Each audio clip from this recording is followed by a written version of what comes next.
Article 63 की तशरीह का फैसला कालदम करार। 5 रुकनी बेंच ने नजरसानी दरखास्तें मुतफिका तौर पर मंजूर कर ली।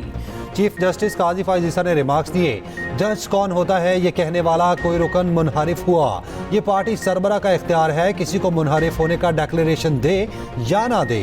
आर्टिकल 63 का फैसला एक जज के मार्जिन से अक्सरियती फैसला है। क्या एक जज की राय पार्लियामान पर भारी है? अरकान असम्बली या सियासी जमातें किसी जज या चीफ जस्टिस के मातहत नहीं, सियासी जमातें अपने सरबरा के मातहत होती हैं। पार्टी सरबरा का इख्तियार अगर जज इस्तेमाल करेगा तो क्या ये जमहूरी होगा? तो मुंतखब नहीं होते। क्या कोई जज हल्फ उठाकर कह सकता है कि आइन की ये शिक से खुश नहीं हूँ? जमहूरियत डीरेल होती रही क्योंकि अदालत गलत इकदामात की तौसीक करती रही। हर डिक्टेटर कहता है तमाम करप्ट अरकान असम्बली और ऐवान को ख़त्म कर दूंगा, तब लोग मिलिट्री रजीम ज्वाइन कर लेते हैं, फिर जमहूरियत का राग शुरू हो जाता है। यहाँ जमहूरियत चलने दें।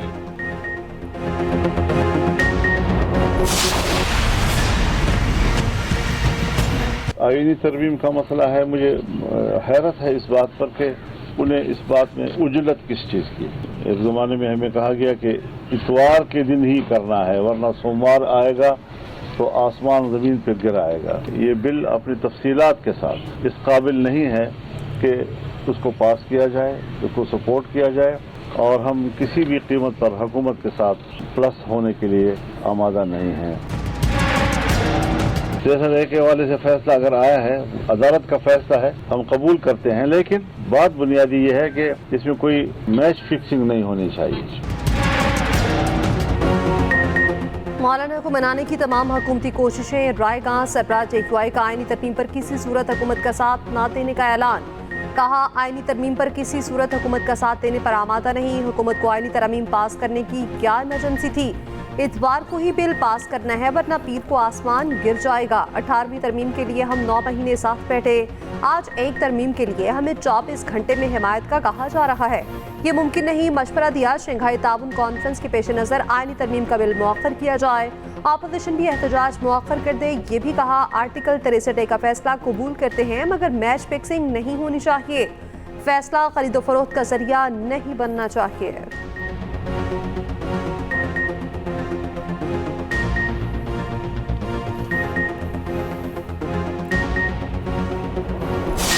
ये जो पैसा आप खर्च रहे हैं पंजाब पे हमला आवर होने के लिए, ये खैबर पख्तूनख्वा के अवाम की अमानत है। रेस्क्यू 1122 की गाड़ियाँ हैं, उनको खैबर पख्तूनख्वा के जुलूस में लाया जा रहा है पंजाब पे हमला आवर होने के लिए।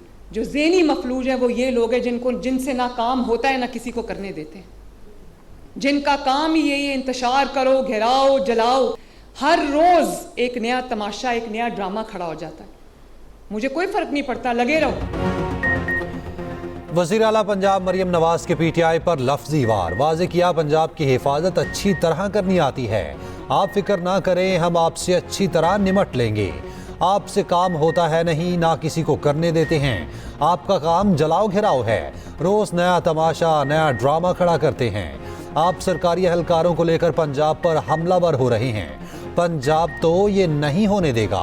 पंजाब दहशतगर्दी पर नहीं चलता। पंजाब में कानून है और उस पर अमल दरामद है। तुम बस अपनी फिक्र करो, किसी भूल में ना रहना। दहशतगर्दों से निपटना मरियम नवाज को अच्छी तरह आता है। क्या जलाओ घिराओ की सियासत महंगाई कम कर सकती है? KP मर जाकर देखें तो लगता है 18वीं सदी का कोई शहर है। मरियम नवाज ने हिम्मत कार्ड का इफ्तिताह कर दिया। वज़ीर आला पंजाब की रूडा एरिया में अराजी को गैर कानूनी खरीदो फरोख्त रोकने की हिदायत। मंसूबों की तकमील के लिए चीन और दीगर इदारों से इश्तराक का फैसला। अगर कोई प्रोटेस्ट करेगा कल इस्लामाबाद में, पुलिस ने अपनी पूरी तैयारी की हुई है, हमने अपना पूरा अरेंजमेंट किया हुआ है। फिर इतना ज़रूर है कि कोई शिकवा ना करे, अपने प्रोटेस्ट को डेफर करें। नहीं अगर करेंगे तो फिर स्टेट मौजूद है, पुलिस मौजूद है, पैरामिलिट्री फोर्सेस को, रेंजर्स को, FCs को एक्स्ट्रा तलब कर लिया है हमने, आर्मी को 5th से इस्लामाबाद में प्लेस कर दिया है। किसी सूरत इस्लामाबाद पर धावा बोलने की इजाज़त नहीं दी जाएगी। कोई दी चौंकाने की बात करने वाला हत्थे चढ़ गया तो नरमी नहीं बरतेंगे। विफाकी वज़ीर दाखिला मोहसिन नकवी की 2 अल्फाज में वार्निंग। कहा, पुलिस ने पूरी तैयारी कर रखी है, सिक्योरिटी इंतजामात मुकम्मल हैं। पैरामिलिट्री फोर्सेस, आर्मी और रेंजर्स को तलब कर लिया है। कल कोई इस्लामाबाद आएगा तो हमसे शिकवा न करे। पीटीआई क़यादत को एहतजाज की कॉल पर नजरसानी करनी चाहिए। कल तक का वक्त है, सोच लें।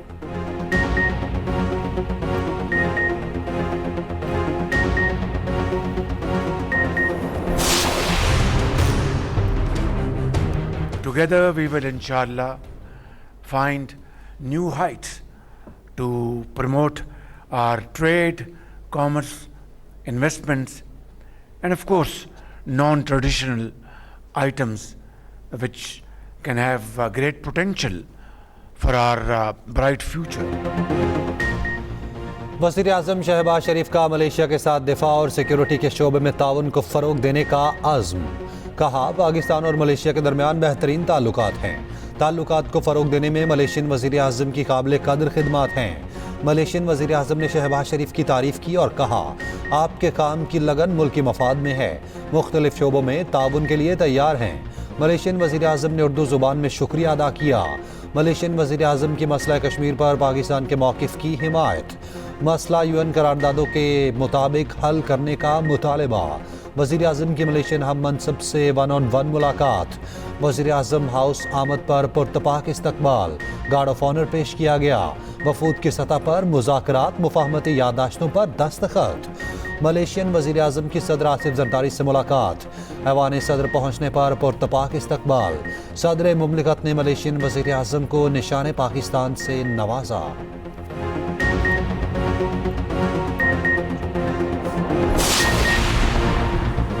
पीपल्स पार्टी ने जमात इस्लामी के फ़लस्तीन मार्च में शिरकत की दावत कबूल कर ली। बिलावल भुट्टो सरदारी से भी जमात इस्लामी हाफिज सलीम की मुलाकात। बिलावल ने कहा, जमात इस्लामी और पीपल्स पार्टी के इख्तिलाफात एक तरफ, मगर मसला फ़लस्तीन पर हम एक पेज पर हैं। तमाम जमातों से कहेंगे ग़ज़ा की आवाज़ बनने के लिए साथ दें, इत्तेहाद के साथ दुनिया को पैगाम भेजें। हाफिज नईमुर रहमान की शाहिद खान अब्बासी से भी मुलाकात। 7 अक्टूबर को इस्लामाबाद में होने वाले ग़ज़ा मिलियन मार्च में शिरकत की दावत। ग़ज़ा और लबनान की सूरत हाल की यकनकाती एजेंडे पर इत्तफ़ाक़।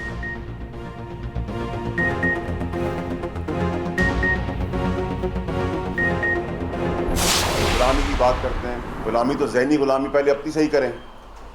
यहूद की गुलामी है, उससे आज़ाद करें अपने आप को। डिक्टेटरशिप की गुलामी है कि कोई बात नहीं कर सकता पार्टी के अंदर। जो बात करेगा पार्टी में उसको निकाल दिया जाएगा। जरूरत ही नहीं किसी की, कोई बाथरूम नहीं जा सकता।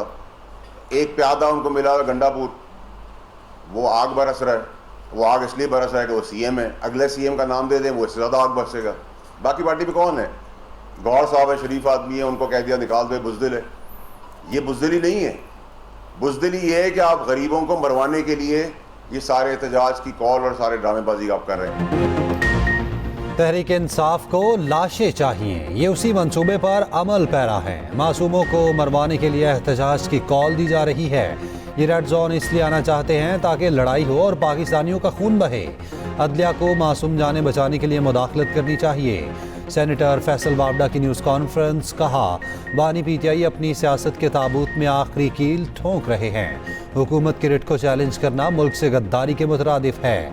आप पठान और पंजाबी को लड़ाना चाहते हैं, आप लोगों को इश्तियाल क्यों दिला रहे हैं? अली अमीन गंडापुर अमन के लिए ख़तरा पैदा कर रहे हैं। ये प्यादा है, इसके पीछे एक कहानी चल रही है। फैसल वाडा खुद एक प्यादे हैं, वो बताएं किसकी हिदायत पर भगोड़े बने। मुस्तर इत्तलात KP बैरिस्टर सैफ का रद्द-ए-अमल। कहा, तसादुम की सियासत वफाकी हुकूमत की तरफ की जा रही है। आइन पाकिस्तान ने हमें एहतजाज का हक दिया। वफाकी हुकूमत और इनके आलाकारों ने अवामी मैंडेट चोरी किया, ज़बरदस्ती से मुसल्लत हो गए।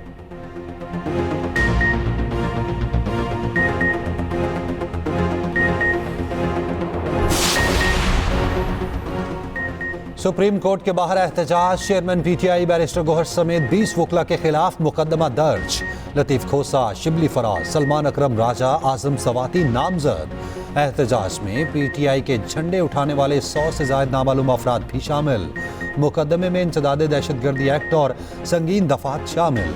FIR के मुताबिक मुजाहिरीन ने पुलिस अफसरान और अहलकारों से मज़ाहमत की, संगीन नताइज की धमकियाँ दी, टायर जलाकर रास्ते बंद किए।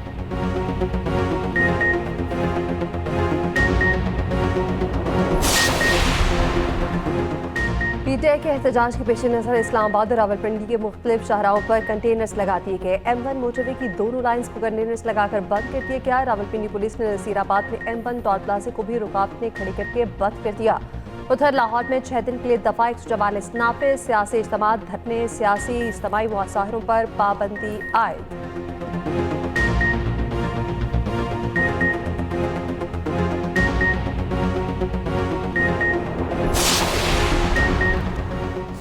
आईनी तरमीम के रोज कौमी असम्बली से गायब होने पर एक्शन। 3 MNAs के खिलाफ आर्टिकल 63 की कार्रवाई शुरू। नून लीग और काफ लीग ने अपने अरकान के खिलाफ स्पीकर को रेफरेंस भेजे। स्पीकर ने MNA आदिल खान, इलियास चौधरी और मोहम्मद आलम के खिलाफ रेफरेंस इलेक्शन कमीशन को अरसाल कर दिए।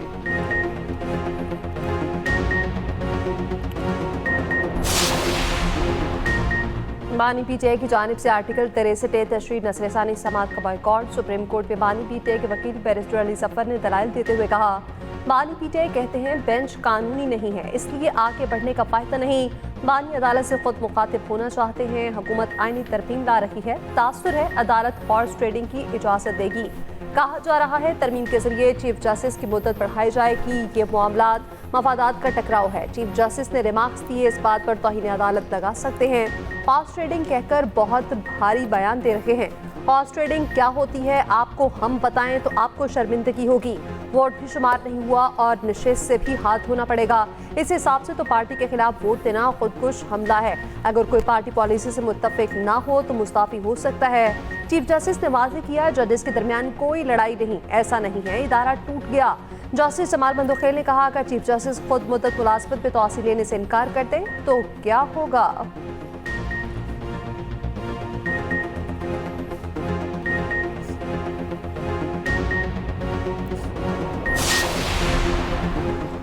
पाकिस्तान माशी तजावीज़ पर अमल करे तो ये आखिरी प्रोग्राम हो सकता है। IMF mission chief Nitin porter कहते हैं कि पाकिस्तान में माशी इस्तेहकाम आया है। प्रोग्राम से मईशत को आगे बढ़ाने के लिए एक अच्छी बुनियाद मिल सकती है। IMF मिशन चीफ की स्पेशल इकनॉमिक जोन्स को खुसूसी रियायत देने की मुखालफत। कहा, IMF कारोबारी इदारों के लिए इमारात को माशी अहदाफ के हुसूल में मददगार तस्वुर नहीं करता।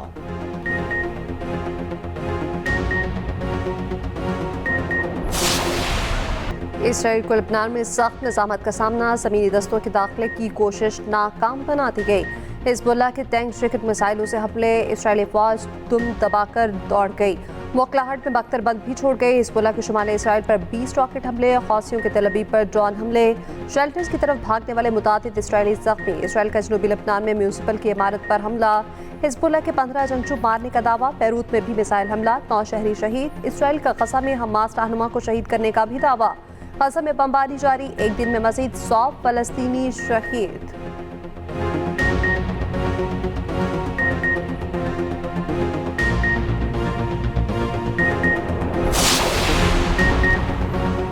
अमरीकी मीडिया ने ईरानी हमले के बाद इसराइली एयरबेस की सैटेलाइट तस्वीर जारी कर दी। एयरबेस में पहुंचने वाले नुकसान को देखा जा सकता है।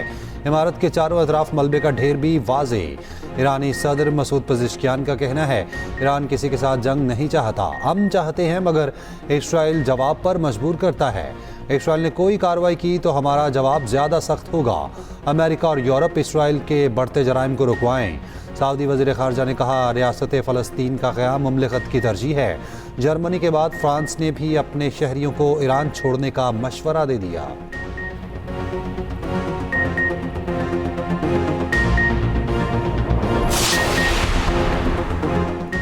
चौधरी परवेज़ इलाही, रासिख इलाही और सारा इलाही के नाम पासपोर्ट कंट्रोल लिस्ट से निकाल दिए गए। लाहौर हाई कोर्ट ने FIA की रिपोर्ट पर दरख्वास्त निपटा दी। दौरान समाअत असिस्टेंट अटॉर्नी जनरल ने बताया, FIA ने नाम पासपोर्ट लिस्ट में निकाल दिए हैं।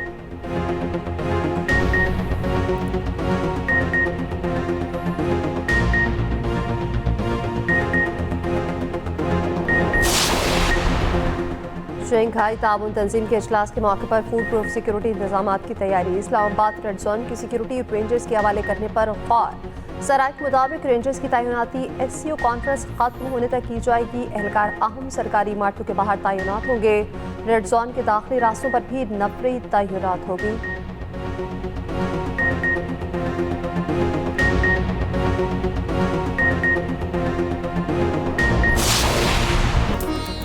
और गुलकार मसूद राना को दुनिया से रुखसत हुए 29 साल बीत गए। मसूद राना के गाए गीत आज भी कानों में रस खोल देते हैं।